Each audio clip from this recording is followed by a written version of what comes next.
Hey y'all, hey! Today I made chicken and broccoli casserole. I added mushroom, onion, spinach. The cheeses that I use is mild cheddar cheese and white sharp cheddar cheese. They didn't have no green onion. Usually I add a little green onion to it. It still was so hot, y'all, but it's so good. You see that cheese pull?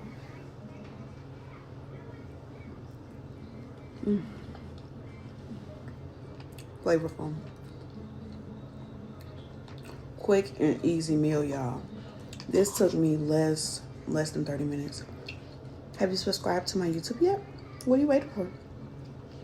Hope you guys had a peaceful day. Peace, love, and blessings.